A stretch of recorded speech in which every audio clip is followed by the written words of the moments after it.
Hello आप सभी बच्चों का बहुत बहुत नमस्कार। टारगेट सेमेस्टर की इस बेहतरीन से प्लेटफॉर्म पर मैं सिद्धार्थ आप सभी बच्चों का बहुत बहुत स्वागत करता हूं।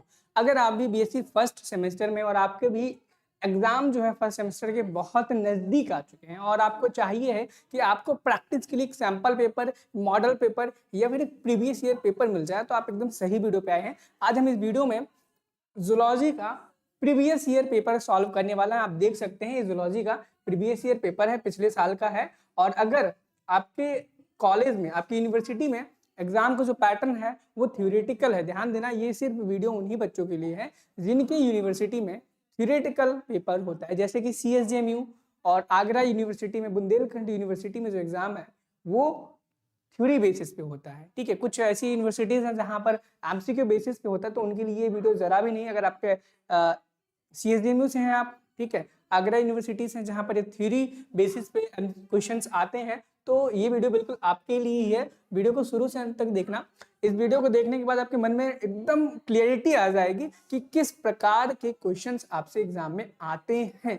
जैसे कि सेम पेपर मिलेगा आपको, आप देख सकते हो यहाँ पर कि किस तरीके से हमने चीज़ों को यहाँ पर बहुत बेहतरीन तरीके से बनाया हुआ है कि कैसे दिखता है पेपर, कैसे नहीं दिखता, सारी चीज़ें हिंदी इंग्लिश दोनों में। पेपर का नाम जो है with paper code, BSc first semester major course जो कि अंडर एनईपी में आता है, जूलॉजी का है जिसका course title cytology genetics infectious disease है।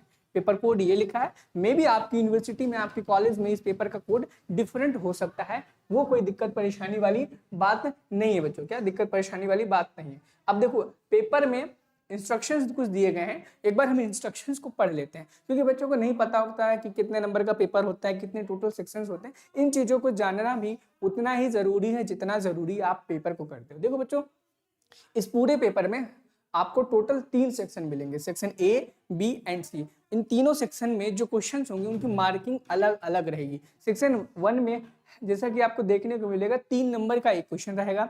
सेक्शन B में अलग प्रकार के क्वेश्चंस रहेंगे। अलग प्रकार के कैसे? जैसे सेक्शन A में जब हम देखेंगे very short type answer questions है। इन वेरी शॉर्ट टाइप क्वेश्चन के आंसर्स को लिखने पर आपको 3 नंबर का एक क्वेश्चन है, टोटल 5 क्वेश्चन है, यानी कि सेक्शन A 15 नंबर का है। और जो आपको सेक्शन A है, यहाँ पे एक नोट लिखा है अटेम्प्ट ऑल 5 क्वेश्चंस, यानी कि आपको 5 के पांचों क्वेश्चन करने हैं। Each question carries 3 marks, very short answer is required not exceeding 75 words. यानी कि यहाँ पर कहा गया है आपका जो सेक्शन ए है वो 3 नंबर का एक प्रश्न है, टोटल आपके 5 प्रश्न है, कुल 15 नंबर के हैं। 5 के पांचों क्वेश्चंस आपको करना कंपलसरी है। साथ में एक नोट यहाँ पर ये कंपलसरी है कि जो आपका क्वेश्चन का आंसर देना है वो 75 वर्ड्स के अंदर देना है, उससे बाहर आपको जरा भी नहीं जाना है। हो सकता है 10-15 वर्ड्स आप जाओ, लेकिन 75 मिनिमम होना चाहिए, इससे कम तो नहीं होना चाहिए। जैसे आगे आप देखोगे, सबसे पहले जैसे जैसे सेक्शन आएगा हम हर सेक्शन का जो नोट है उसको पढ़ लेंगे। पहला सेक्शन में जो हमारा पहला क्वेश्चन है, व्हाट इज इंडोसाइटोसिस, यानी कि आपको यहाँ पर बताना है कि इंडोसाइटोसिस क्या होता है। पेपर के बगल में ही इंडोसाइटोसिस क्या होता है इसके बारे में यहाँ पर आपको लिखना है। जैसे कि एग्जाम में आप कैसे इस क्वेश्चन को करोगे, यहाँ पर ये सेल साइटोलॉजी जो यूनिट है उससे क्वेश्चन है इंडोसाइटोसिस। ठीक है, इंडोसाइटोसिस में आपको बताना है, एक्सप्लेन करना है कि कैसे एक सेल चीजों को इनगल्फ करती है। क्या करती है? इनगल्फ करती है। ठीक है, बैक्टीरिया को, कभी बैक्टीरिया को अगर करती है तो बैक्टीरिया को, फंजाई को करती है तो फंजाई। हमें सेल कैसे क्या करती है, खाती है, इनगल्फ करती है, उसके बारे में, उसकी मैकेनिज्म को यहाँ पर 75 वर्ड्स के अंदर लिखना है। ठीक है, नेक्स्ट एक बहुत ही आसान इजी क्वेश्चन है जिसका नाम है व्हाट इज परऑक्सीजोम्स। बहुत सारे ऐसे स्टूडेंट्स होंगे जो परऑक्सीजोम्स के बारे में नहीं जानते होंगे। बच्चों देखो, परऑक्सीजोम इतना बेहतरीन और इम्पोर्टेंट सेल ऑर्गेनिल है जिसको अगर आप पढ़ के जाते हो तो एग्जाम में आने की कोई प्रोबेबिलिटी बहुत ज्यादा है। Mitochondria, Golgi body, peroxisome, ribosomes, ये ऐसे सेल ऑर्गेनल्स हैं, एक ना एक क्वेश्चन आपसे एग्जाम में पूछा ही जाता रहता है। नोट कर लो, कौन सा? माइटोकॉन्ड्रिया, गोल्जी बॉडी, राइबोसोम्स, परऑक्सीसोम्स, ये ऐसे सेल ऑर्गेनल्स हैं जिनके बारे में एग्जाम में बार बार पूछा जाता है, तो हो सकता है आपके भी एग्जाम में पूछा जाए। नेक्स्ट क्वेश्चन देखेंगे, राइट अबाउट इनकम्प्लीट डोमिनेंस। आपको इनकम्प्लीट डोमिनेंस के बारे में यहाँ पर विद इन 75 नंबर्स वर्ड्स में एक्सप्लेन करना है। ध्यान रखना, इस 75 वर्ड्स में एक्सप्लेन करने के साथ साथ में आप कोशिश करना कि डायग्राम भी बना दो इनकम्प्लीट डोमिनेंस का, उसका एक एग्जाम्पल भी लिख दो, आपको पूरे के पूरे नंबर मिलेंगे, कोई नहीं रोक सकता। ठीक, अगले क्वेश्चन पे अगर हम चलेंगे तो अगला क्वेश्चन कहता है, देखो ये क्वेश्चन भी बहुत इंपॉर्टेंट है और आपको साइटोलॉजी का जो सेल वाला चैप्टर है उसके एकदम लास्ट में मिलेगा। Right A short note on microtubules and microfilaments. ये क्वेश्चन अगर आपको हार्ड लगता है, एक बार किताब खोलो, पढ़ो, वाकई में ये जो माइक्रोफिलामेंट्स माइक्रोट्यूब्यूल्स हैं बहुत इजी हैं। ठीक है, एक बार पढ़ के जरूर जाना। ये क्वेश्चन यहाँ पर तो आपसे 3 नंबर का पूछा गया है, कई कई यूनिवर्सिटीज में यही क्वेश्चन 15 नंबर में पूछा गया बच्चों। इन दोनों का कंपैरिजन 15 नंबर में पूछा गया। हो सकता है कि इस पेपर में आपसे 3 नंबर में पूछा गया, लेकिन आपका जब एग्जाम जूलॉजी का हो उसमें यही चीज आपसे कितने नंबर की पूछी जाए, 15 नंबर की। तो इसको पढ़ लेना, बस यही है, शब्दों पर लगाम लगाना सीखो। जब अगर आपसे 75 वर्ड्स में बोला गया है आप 75 वर्ड्स में लिखो, अगर 200 वर्ड्स में बोला गया है तो 200 वर्ड्स में लिखो, और अगर 500 शब्दों में बोला गया है तो 500 शब्दों में लिखो। नेक्स्ट एंड 5वां क्वेश्चन है, और ये 5वां क्वेश्चन तो बच्चों आपको बहुत ही अच्छी तरीके से पता होगा। Differentiate between virus and bacteria, यानी कि वायरस एंड बैक्टीरिया के बीच में आपको जो डिफरेंसेस हैं उन डिफरेंसेस को लिखना है। अब जैसे कि जितने भी डिफरेंस वाले क्वेश्चन आएंगे कि भाई डिफरेंसेस लिखिए, ऐसे केसेस में आपको क्या करना है, कॉपी के पेज में एक लाइन खींच लेनी है, ड्रॉ कर लेनी है। कैसे बताता हूँ आपको, कॉपी के पेज में बीच में एक लाइन ड्रॉ कर लेनी है, एक साइड में बैक्टीरिया लिख देना है, एक साइड में आप वायरस लिख देना है। क्या करना है, एक साइड में आपको ऐसे एक लाइन खींचनी है, बीच में, साइड में नहीं बच्चों, बीच में खींचनी है, कहाँ पर, बीच में ऐसे, और एक जगह पे यहाँ पर बैक्टीरिया डाल देना है। ठीक है, बैक्टीरिया लिख देना है और यहाँ पर वायरस लिख देना है। अब जितनी भी प्रॉपर्टीज आपको वायरस की आती है ना, सारी की सारी ऐसे ऐसे करके पॉइंट्स में लिख दो, चाहे तो पॉइंट नंबर डाल दो 1 2 3 4। ठीक है, और बैक्टीरिया में जितनी भी आपको आती हैं वो सारी की सारी लिख दो। गारंटी है आपको बहुत अच्छे नंबर टीचर देगा इस प्रकार से अगर आप लिखते हैं। हो सकता है अगर आप बैक्टीरिया के स्ट्रक्चर ड्रॉ कर पाओ वो भी कर दो, और अगर वायरस के स्ट्रक्चर तो बहुत क्रिस्टल वाला बहुत ज़्यादा इजी है, अगर आप उसे भी ड्रॉ करते हो तो बहुत बेहतरीन मार्क्स आपको इस क्वेश्चन में आपको मिल जाएगा। और देखो बच्चों एक ज़रूरी चीज़ यही है कि जो क्वेश्चन मैंने यहाँ पर आपको बताया सेक्शन ए में है, तो ऐसा नहीं है कि आपके सेक्शन ए में ही हमेशा वो क्वेश्चंस पूछे जाएंगे। हो सकता है उन्हीं क्वेश्चंस की वर्ड लिमिट को बढ़ा करके सेक्शन बी में वही सेम क्वेश्चन आपसे 200 वर्ड्स में पूछा जाए। हो सकता है उसी क्वेश्चन की वर्ड लिमिट को बढ़ा करके सेक्शन सी में, जिसमें आपको 500 शब्दों में आंसर लिखना होता है, उसमें पूछा जाए। ठीक है, और सेक्शन ए यहाँ पर टोटली खत्म हो जाता है। एंड सेक्शन बी पर अगर हम बढ़ते हैं यहाँ पर, तो यहाँ पर सेक्शन बी देखें, खंड बा है, और यहाँ पर शॉर्ट आंसर क्वेश्चंस हैं। ऊपर वाला वेरी शॉर्ट थे, ये शॉर्ट है। यहाँ पे जो नोट लिखा है, attempt any 2 questions out of the following 3 questions, each question carry 7.5 marks, you may not should not exceed 200 words. यानी कि इस नोट में लिखा गया है कि आपको सेक्शन बी में टोटल 3 क्वेश्चन दिए गए हैं, उन 3 में से आपको मात्र 2 करने हैं। कितने करने हैं, 2 करने हैं, और प्रत्येक क्वेश्चन की जो वैल्यू है, मार्किंग स्कीम है, वो 7.5 है। यानी कि अगर आप एक क्वेश्चन सही पूरा लिखते हो तो आपको 7.5 नंबर, और टोटल दोनों क्वेश्चन अगर आप सही लिखते हो तो आपको 14 नंबर दिए जाएंगे। ठीक है, और इस क्वेश्चन में आपको मिनिमम 200 शब्दों के अंदर आपको मिनिमम 200 शब्द लिखने हैं, इससे ज्यादा नहीं लिखने, और इससे कम भी कोशिश करना ना लिखा जाए। ठीक है, आगे हम बढ़ेंगे, क्वेश्चन देखेंगे कि पहला क्वेश्चन क्या कहता है और इस क्वेश्चन को आप कैसे एक्सप्लेन कर सकते हो ताकि आपको बेहतरीन से बेहतरीन नंबर टीचर द्वारा दिया जाए। जैसे कि पहला क्वेश्चन यहाँ पे 6 वाला है, और ये क्वेश्चन कहता है कि what explain in detail oxidative phosphorylation, यानी कि ऑक्सीडेटिव फॉस्फोराइलेशन को विस्तार से समझाइए।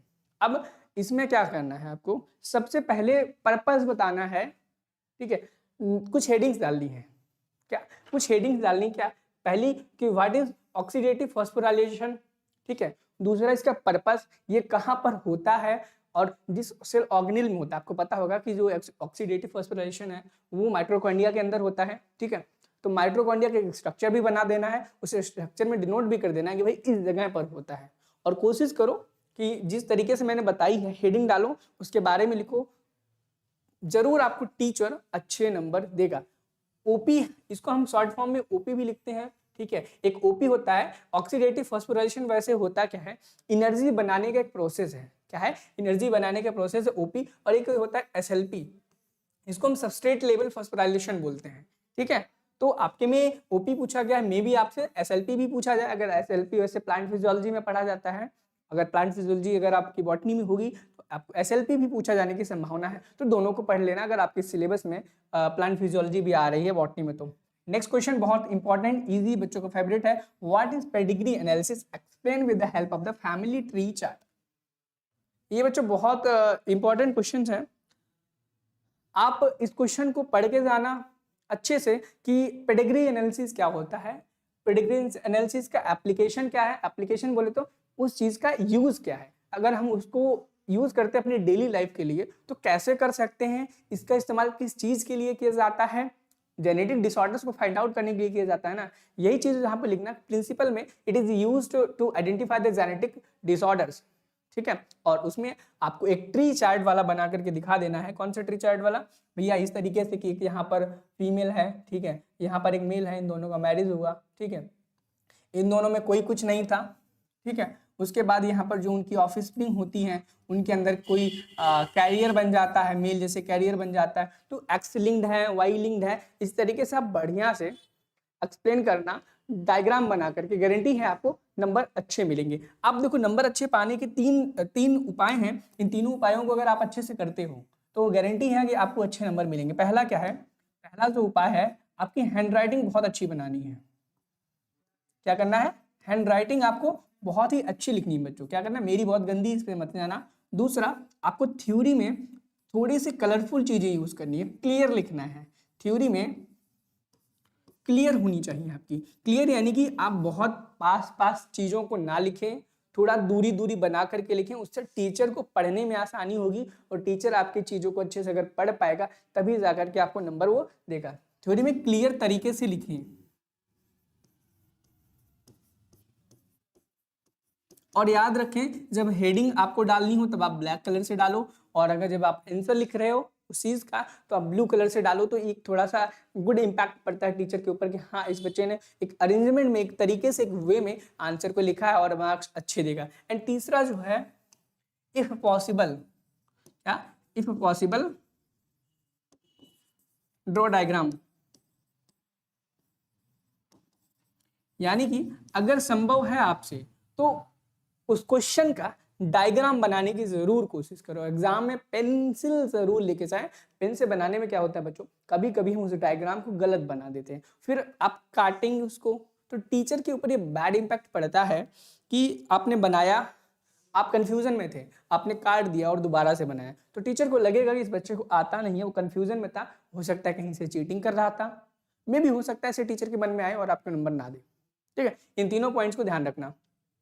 अगला, मैंने देखो थोड़ी देर पहले ही आपसे कहा था कि आप सेल ऑर्गेनेल्स को पढ़ना, और कौन सा सेल ऑर्गेनेल्स बोला था, Golgi body, ribosomes, mitochondria, peroxisome. अब देखो यहाँ पर आपसे राइबोसोम्स पूछ लिया गया, give an account of structure and function of the ribosome, यानी कि आपसे यहाँ पर राइबोसोम और का स्ट्रक्चर और उसके फंक्शन के बारे में पूछ लिया गया। और यकीन मानो यहाँ पर आपसे पूछा गया है, अब हो सकता है 15 नंबर वाले में नीचे आपसे माइटोकॉन्ड्रिया के बारे में इसी पेपर में पूछ लिया गया। मैंने 3-4 आपको सेल ऑर्गेनेल बताए और तीनों चारों में से 2 तो पूछ लिए गए। कौन सा, पेरोक्सिसोम्स पूछ लिया गया, राइबोसोम्स पूछ लिया गया, माइटोकॉन्ड्रिया बचा है, गोल्गी बचा है। अब कभी भी वो आपसे पूछा जा सकता है, हो सकता है इसी पेपर में हो और हो सकता है कि आपके इस साल आने वाले पेपर में हो, तो इनको पढ़ के जरूर जाना बच्चों। ठीक है, इसमें भी भैया बताना कि राइबोसोम जो है प्रोटीन फैक्ट्री है, यहाँ पर प्रोटीन बनती है। राइबोसोम्स यूकैरियोटिक प्रोकैरियोटिक दोनों में पाए जाते हैं, किसमें 75 है, किसमें 70-80 दोनों पाए जाते हैं, वो बताना। इनके जो हम एस लिखते हैं सिडवर कोएफिशिएंट, उसके बारे में बता देना। ठीक है, और इसका स्ट्रक्चर बना देना। और एक कॉन्सेप्ट आपने पढ़ा होगा कि एक ऐसा लीनियर क्या है, कुछ है समथिंग, मैं इसका नाम नहीं बताऊंगा, और यहाँ पर ढेर सारे आरएनएज लगे हैं, तो इसको क्या बोलेंगे, पॉलीराइबोसोम बोलेंगे, पॉलीसोम बोलेंगे। इस चीज को अगर आपको बनाओगे तो टीचर को लगेगा हाँ बच्चे के अंदर डीप अंडरस्टैंडिंग है, तभी उसको ये चीज पता है। ठीक है, अच्छे से पढ़ना, क्वेश्चन को अच्छे से लिखना, अच्छे से diagram banana, neat and clean, number आपको अच्छे मिलेंगे।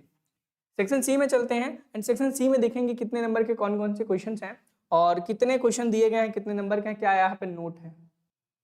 तो यहाँ पे सेक्शन सी में जब आप पहुंचेंगे तो यहाँ पे देखेंगे attempt any 3 question of the following 5 question, यानी कि अगर आप इस सेक्शन सी में आपको टोटल 5 क्वेश्चन दिए गए बच्चों, कितने दिए गए हैं 5 क्वेश्चन दिए गए हैं, जिसमें से मात्र आपको कितने क्वेश्चन करने हैं 3 क्वेश्चन करने हैं। और बात करें जाए कि एक क्वेश्चन कितने नंबर का है, ईच क्वेश्चन कैरीज 15 मार्क्स, यानी कि हर क्वेश्चन 15 नंबर का है। टोटल आपको 3 करने हैं, यानी कि टोटल 45 नंबर का ये सेक्शन है। और याद रखना 45 नंबर बहुत बड़ा इंपैक्ट डालता है आपके सेमेस्टर एग्जाम में। अगर आपने सेक्शन सी को भी बहुत ही अच्छी तरीके से कर दिया तो आप पास हो जाओगे, लेकिन आपको पास तो होना नहीं है, आपको बहुत अच्छे नंबरों से पास होना है अपने सेमेस्टर एग्जाम्स में। और याद रखना, ध्यान देना एक चीज, इसमें एक नोट लिखा था, शायद इरेज हो गया है, इस सेक्शन में आपको मिनिमम 500 वर्ड्स यूज करने पड़ते हैं आंसर को लिखने में। तो अगर 500 वर्ड्स आपको लिखने हैं बच्चों, तो 500 वर्ड्स लिखने के लिए 500 वर्ड्स आने भी चाहिए, तभी आप 500 वर्ड्स लिख पाओगे, नहीं तो नहीं लिख पाओगे। तो अच्छे से पढ़ने, ये क्वेश्चंस मैं बताऊंगा कि इंपॉर्टेंट है, उसका स्क्रीनशॉट ले लेना, अपनी कॉपी में लिख लेना या अपनी नोट में, जहां पर भी नोट बनाते हो वहां पे मार्क कर लेना कि नोट इंपॉर्टेंट है और इसको पढ़ के जरूर जाना एग्जाम से पहले, ठीक है। जैसे यहाँ पे पहला क्वेश्चन है, describe in the detail structure and function of plasma membrane, your answer should be supported with suitable diagrams. देखो बच्चों, यहाँ पर एग्जामिनर ने खुद ही बता दिया कि आपका जो आंसर है उसके अंदर डायग्राम होना चाहिए। अगर डायग्राम नहीं है तो आपको नंबर नहीं मिलेंगे। क्या नंबर नहीं मिलेंगे, क्या होगा, नंबर ही नहीं मिलेगा। तो आप क्या करो, प्लाज्मा मेम्ब्रेन के बारे में बताना है आपको। अब प्लाज्मा मेम्ब्रेन के बारे में आप कैसे बताओगे, किस तरीके से आंसर लिखो कि आपको जो एग्जामिनर है अच्छे मार्क्स दे, उसके लिए क्या करना है, सबसे पहले आपको बताना है कि प्लाज्मा मेम्ब्रेन की कौन कौन से मॉडल हैं, लेटेस्ट, उसके बाद बताना है कि भाई लेटेस्ट मॉडल प्लाज्मा मेम्ब्रेन का कौन सा है। जैसे कि फ्लूइड मोज़ेक मॉडल आपका लेटेस्ट में है, जिसके बारे में हम पढ़ते हैं। अब उस फ्लूइड मोज़ेक मॉडल को किसने दिया था उसके बारे में हमें बताना है, सिंगर एंड निकोलसन ने दिया था। कब दिया था इसके बारे में भी बताना है, किस प्रिंसिपल पे बेस्ड है, वो फ्लूइडिटी पे बेस्ड है, उसमें इंटीग्रल प्रोटीन क्या होती है, पेरिफेरल प्रोटीन्स क्या होती हैं, सेल मेम्ब्रेन के स्ट्रक्चर बना देना, ठीक है। उसमें फॉस्फोलिपिड बाइलेयर की उसमें होती हैं वो बता देना, ठीक है।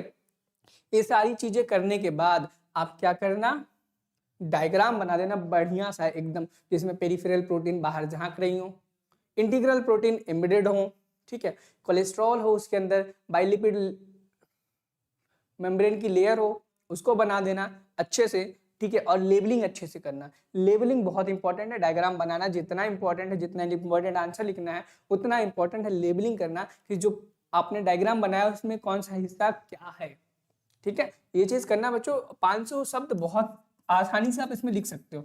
हर यूनिवर्सिटी में वैसे अलग अलग रहता है, यहाँ पर किसी यूनिवर्सिटी में 500, किसी में 300 भी होता है, 300 या 400 के आसपास रहता है, ठीक है। 15 नंबर का क्वेश्चन है बच्चों, ये चीज भी ध्यान दो, ठीक है। और याद रखना, क्वेश्चंस को पहले पढ़ना, और जो क्वेश्चन आपको सबसे सटीक तरीके से आता है उसी क्वेश्चन को स्टार्ट करना। ऐसा मत करना कि क्वेश्चन में आपको डाउट है उसी क्वेश्चन को करने लग गए, नीचे के क्वेश्चन आपने पढ़े नहीं, पता चला नीचे के आपको सारे क्वेश्चन आते थे, ऊपर का क्वेश्चन आता ही नहीं था, उसमें डाउट था और उसी को आप करने लगे।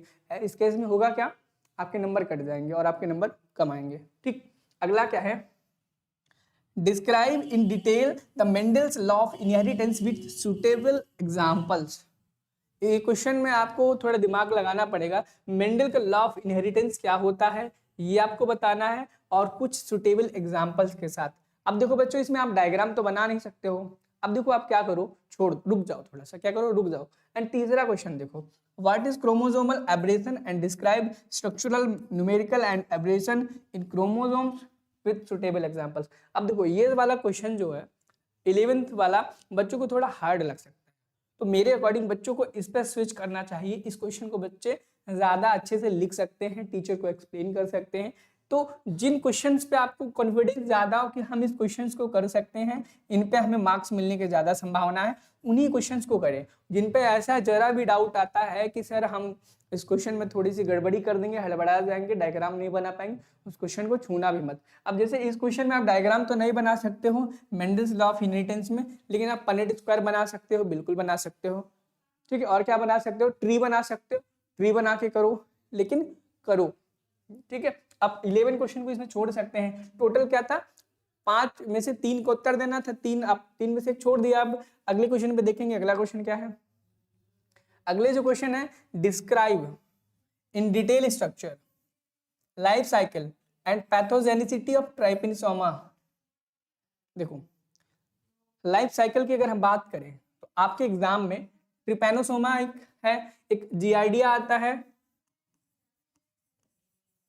ठीक है, और कुछ के में मलेरिया की लाइफ साइकिल अगर है आपके में, तो ये 3 लाइफ साइकिल है बच्चों, बहुत है, पढ़ लेना। आपके एग्जाम में या तो जियार्डिया पूछेगा या तो ट्राइपेनोसोमा पूछेगा, इन दो में से एक करना होगा, या फिर आपसे अकेले मलेरिया पूछेगा। तो आप कोशिश करो कि आपको मलेरिया की वजह से लाइफ साइकिल बहुत आराम से आती होगी, अपने क्लास 12th में ह्यूमन हेल्थ एंड डिजीज में भी ऑलरेडी पढ़ रखा होगा, चाहे आप यूपी बोर्ड से हो तो भी सेमी के बुक्स एनसीईआरटी की, सीबीएसई से हो तो भी सेमी बुक्स एनसीईआरटी की, कोई दिक्कत नहीं है, सबके साथ वही, ठीक है। तो मलेरिया तो बेसिकली आपको आता ही होगा ऑलरेडी, बस थोड़ी सी आपको और पढ़ने की जरूरत है, ठीक है। मलेरिया की साइकिल जो होती है वो बना देना। सेक्सुअल रिप्रोडक्शन मलेरिया में जो उसका प्रोटोजोआ होता है वो किस होस्ट के अंदर करता है, मच्छर के अंदर करता है कि ह्यूमन के अंदर करता है, सेक्सुअल रिप्रोडक्शन किस ऑर्गेनिज्म के अंदर होता है, प्राइमरी होस्ट कौन होता है, सेकेंडरी होस्ट कौन होता है, उन चीजों को बना देना, लिख देना बकायदे से, आपको अच्छे नंबर मिल जाएंगे। सेम उसी प्रकार से ट्राइपेनोसोमा के बारे में करना है, जियार्डिया के बारे में सेम उसी तरीके से करना है, ठीक है। एंड नेक्स्ट क्वेश्चन देखेंगे, ये क्वेश्चन बच्चों का बहुत फेवरेट तो नहीं बोलूंगा क्योंकि बच्चों को थोड़ा बहुत कंफ्यूजन सा लगता है। Describe the process of mitosis in detail. अब देखो बच्चों 3 क्वेश्चन करने थे 5 में से, तो मुझे लगता है कि 3 ऐसे क्वेश्चन आपको मिल गए होंगे अब तक कि कौन कौन से आपको करने हैं, कौन से छोड़ने हैं। जैसे कि अगर हम सारे क्वेश्चंस की बात करें, इन सभी क्वेश्चंस में से आपको पहला क्वेश्चन बहुत आराम से आ गया होगा, ठीक है। दूसरा क्वेश्चन आपको बहुत ही आराम से आ गया होगा बच्चों, ठीक है। तीसरा क्वेश्चन क्रोमोसोमल एब्रेजन, इसमें आपको डाउट हो सकता है, अगर आपको अच्छे से आता है तो आप इसे भी कर सकते हो, अगर नहीं आता है तो आगे बढ़ना है और देखना है। और आपको मुझे लगता है अगर आपने इस क्वेश्चन को पढ़ा है, पैथोजेनिसिटी ट्राइपेनोसोमा की और लाइफ साइकिल अगर आपको आता है तो आप इसे करोगे, नहीं तो आप इस क्वेश्चन को करो माइटोसिस। माइटोसिस एंड मियोसिस को जरूर पढ़ के जाओ। माइटोसिस मियोसिस से हमेशा एक क्वेश्चन आता है और क्वेश्चन यही रहता है, describe the process of meiosis, describe the process of the mitosis, ठीक है। तो मैंने आज यहाँ पे जूलॉजी का एक sample previous year question discuss किया है, जिसमें जूलॉजी का फर्स्ट सेमेस्टर का पेपर डिस्कस किया।